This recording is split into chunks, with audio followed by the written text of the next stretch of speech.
Halo Mama. Halo. Jadi hari ini kita adakan kencan pertama kali di Amerika. Uncle Scott ajak Arya jalan-jalan, terus dia kasih Mama dan Papa Arya ngedate. Kalian berdua jalan-jalan nikmati waktu sendiri, 2 orang. Jadi kita datang ke tempat namanya Manuel Tavern. Ini tempat bersejarah di DeKalb County di Atlanta. Sejarah berdirinya kota ini datang dari Manuel Tavern ini. Kita pesan Coca-Cola, saya pesan es teh keras. Kita mau bebas makan-makan. Jadi ini kafe atau bar keluarga gitu. Jadi anak kecil juga banyak yang bisa di sini. Pesanan kita sudah datang. Ini ada chicken tender dengan french fry. Mamai, ini ada Pork rib. rusuk baboy. Mari makan. Orang kalau kencan tuh biasa makanannya yang disebut yang rapi, makannya yang cantik. Cantik apa? Ini kita makan rusuk babi. Jadi kalau yang saya baca, Manuel Tavern ini dulu yang seperti wali kota atau leadernya di DeKalb County yang punya ini. Jadi semua orang pebisnis, pengacara kumpulnya di sini. Ini tempat di mana mereka menulis sejarah Atlanta dan DeKalb County. Kerennya di situ. Ini enak kok. Ini saya lagi jelaskan sejarah di bawah makanan. Ini salad atau acar kayaknya. Enak sekali. Kalau suka rasa asam-asam, enak. Ini dia asam manis sedap.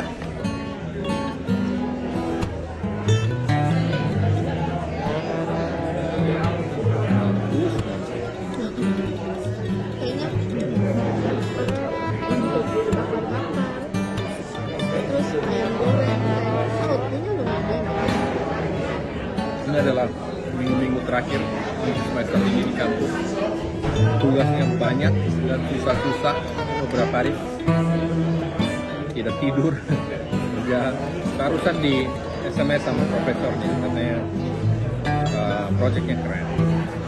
Jadi saya juga melanjutkan rencana untuk bikin penanaman pohon kelapa di Sabu beserta dengan diversifikasi produk atau bagaimana produksi produk berbahan dasar kelapa yang siap jadi untuk bisa dipasarkan di pulau-pulau lain bahkan sampai luar negeri. Nah, tugas saya tentang itu yang ternyata profesornya suka.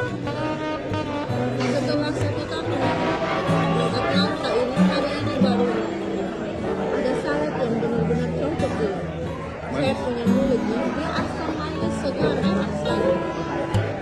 Biasanya itu selalu asam saja. Atau pokoknya ada yang kurang, tapi ini pas enak sekali. This is good and this is really good.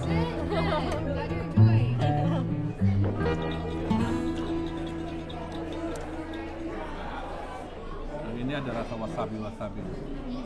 Ini enak. Kayaknya tadi dia punya waitress bilang ada horseradish atau apa.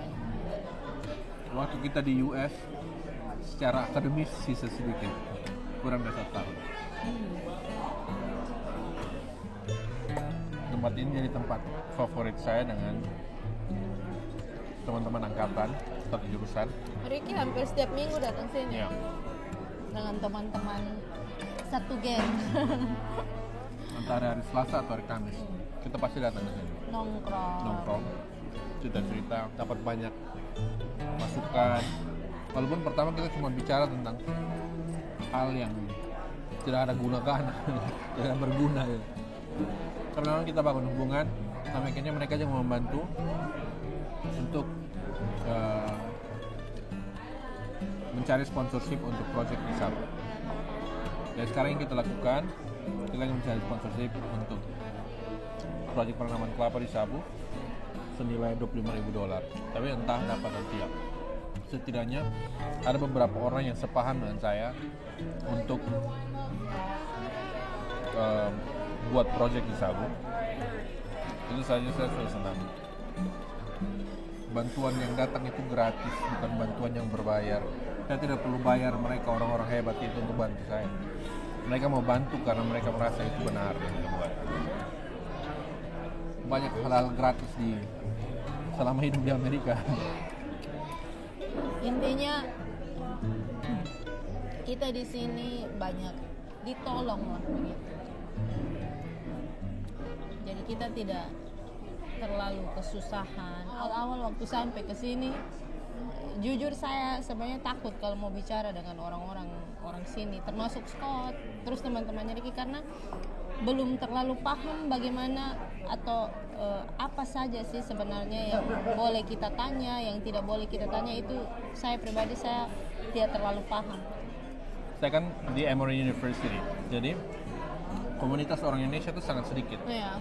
Itu membuat masa adaptasi kami jauh lebih sulit. Kalau teman-teman di Boston, di Massachusetts ya, di Florida, dan beberapa negara bagian yang lain, komunitas orang Indonesia banyak.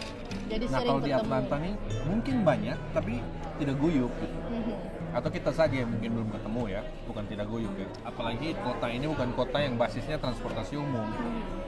Bisnya tuh tidak interconnecting. Jadi apa-apa kita harus naik bis, tapi harus jalan kaki lagi, jauh gitu. Bisnya tidak tepat waktu, atau naik kereta gitu. Jadi memang tantangannya di situ. Tapi seiring berjalannya waktu, kita perlu napas yang panjang untuk menyesuaikan diri di sini. Saya dengan Angel juga masuk penyesuaian itu begitu sulit. Sulit untuk bekerja sama di budaya yang baru, di negara yang baru. Karena masih terbawa kebiasaan dari Indonesia itu seperti apa, sampai di sini itu beda jauh sekali, sangat berbeda. Dan ini bukan cuma terjadi kepada saya, tapi teman-teman yang dapat beasiswa juga yang ada di negara bagian lain mungkin mengalami hal yang sama, terutama yang membawa keluarga. Karena apalagi yang laki-laki ya, saya tidak tahu yang perempuan, yang laki-laki yang membawa keluarga itu ada, kalau saya bicara dengan profesor, saya bilang ini namanya beban maskulinitas atau burden of masculinity. Definisi maskulinitas atau sebagai laki-laki Indonesia itu dituntut untuk bisa semua hal dan tidak bisa menunjukkan sisi lemahnya. Itu di Indonesia. Kalau Indonesia oke, fine, karena society-nya mendukung gitu ya, atau masyarakatnya, budayanya mendukung dan memaklumi itu. Di sini tidak bisa. Saya tidak bisa mengerjakan semua hal secara bersamaan. Saya akan stres dan bisa depresi. Jadi pada awal-awal itu mencoba mengkomunikasikan semua dengan Angel misalnya. Kita berdua sulit untuk menemukan jalan keluar pas awal-awalnya. Karena satu dan yang lain merasa seperti tidak didengarkan, tidak dimengerti. Padahal memang kita hidup di Amerika yang definisi maskulinitasnya beda. Jadi saya tidak bisa jadi laki-laki Indonesia seutuhnya di Amerika. Karena kalau mau jadi begitu, saya bisa depresi. Dan kayak dari pihak perempuan juga feel offended kalau di sini. Kalau laki-lakinya terlalu dominan, perempuan di sini itu mereka akan merasa kayak offended gitu, kayak memangnya cuma laki-laki saja yang bisa begitu, kami bisa berdiri sendiri. Nah, perempuan di sini itu seperti itu. Makanya penyesuaian kita untuk masuk sampai di titik itu yang cukup berat. Dan mungkin ini juga terjadi di Angel ya, karena sama dengan kalau definisi maskulinitasnya berbeda, begitu pula dengan perempuan. Perempuan di sini juga berbeda. Entah pada waktu itu Angel melihat itu sebagai satu tekanan, pressure, atau sebagai satu motivasi. Tapi pada awal-awalnya, di awal-awal tahun, di awal bulan, melihat perbedaan ini pasti ada rasa tertekan gitu, ya kan? Rasa terintimidasi dengan semua yang berbeda. Di sini perempuan, walaupun mereka sudah menikah, saya pun teman misalnya sudah menikah, dia mau pergi konser, dia mau pergi kemanapun, ya, itu tidak bisa dilarang, itu dia punya hak. Jadi memang sangat berbeda. Nah, sedangkan perempuan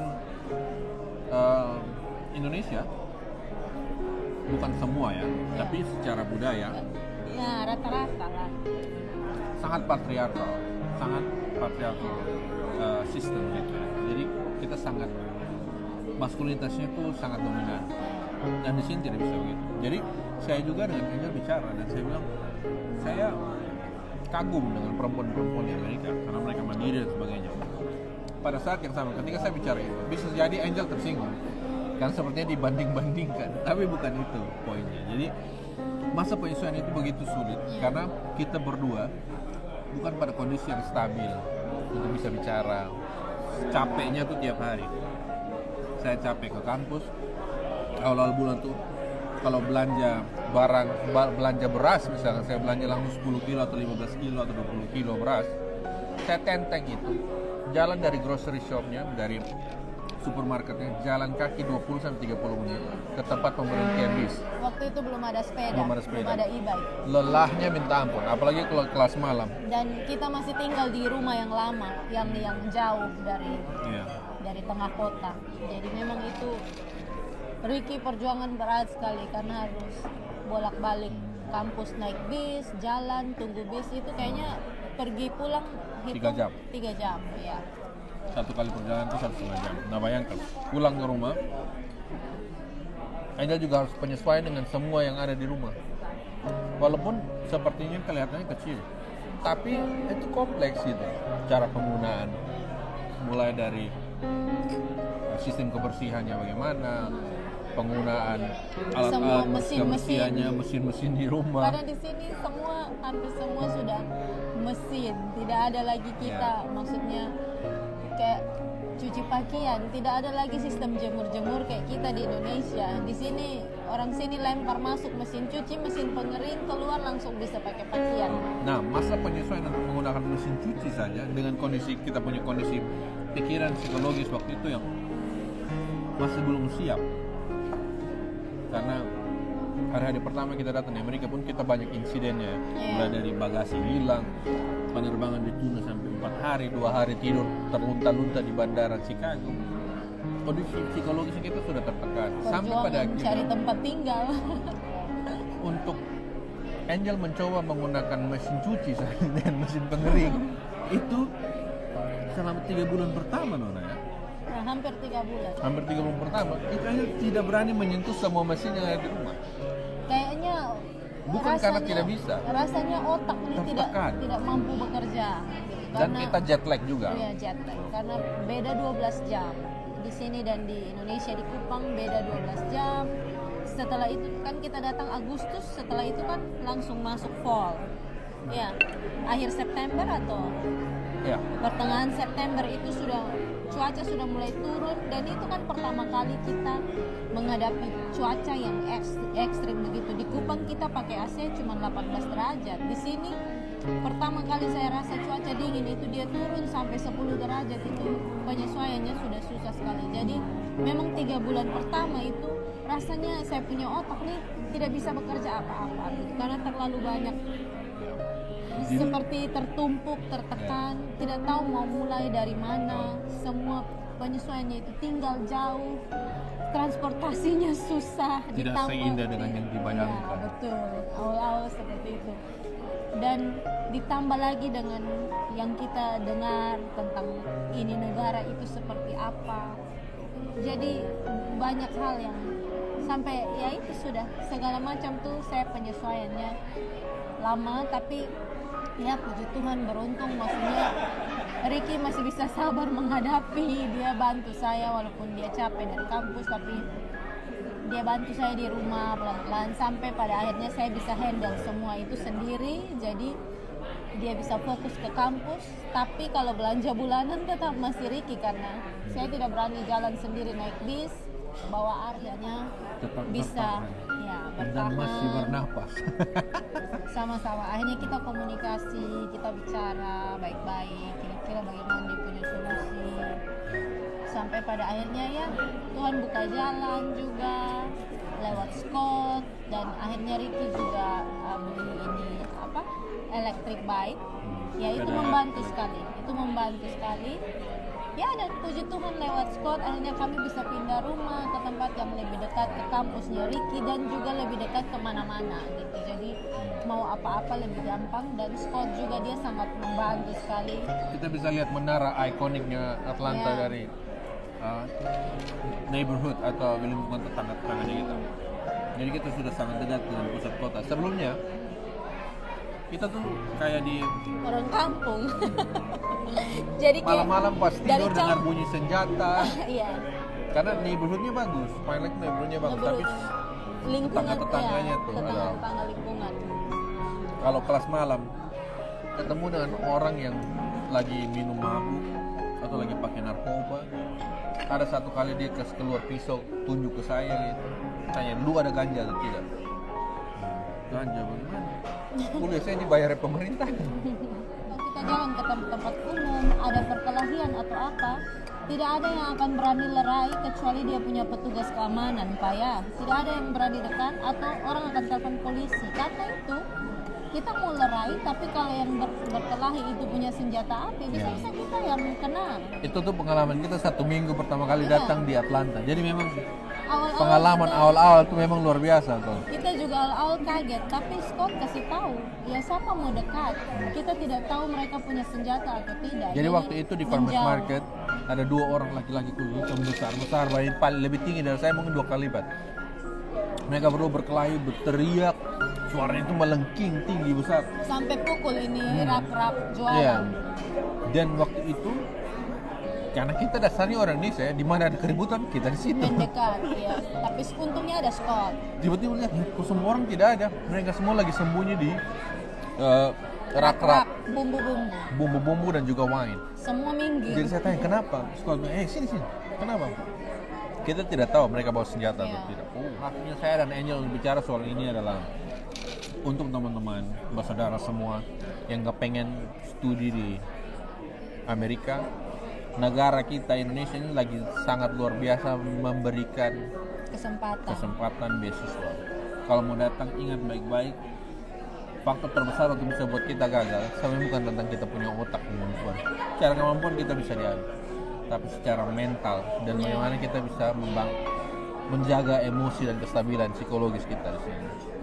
Terutama yang bawa keluarga. Saya tidak tahu yang jomblo-jomblo tuh saya rasa teman-teman memang punya perjuangan sendiri, tapi ketika membawa keluarga kompleksitasnya beda lagi. Hidup jadi jauh lebih kompleks.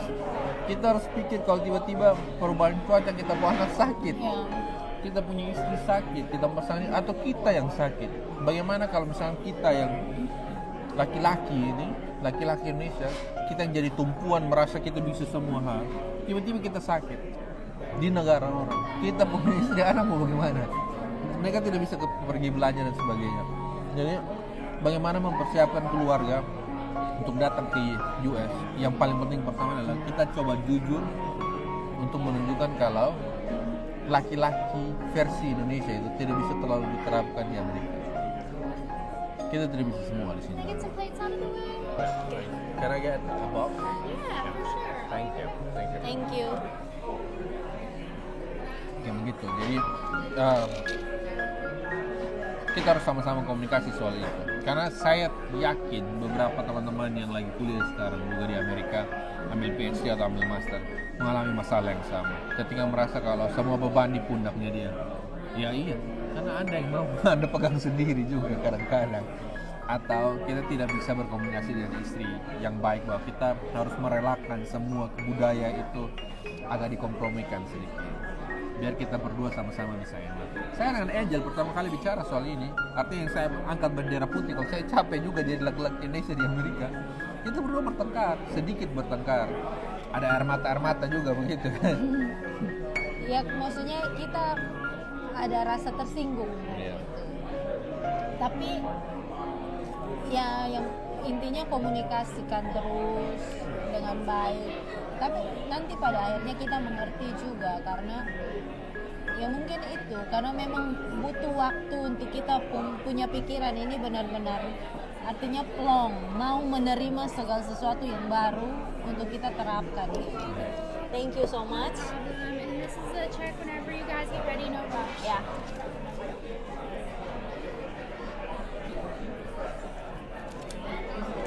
Hari Hari ini kita makan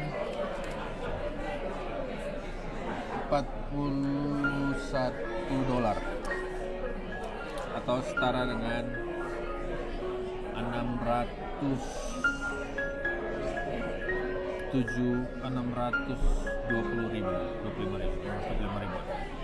tambah tip maksimal 30%.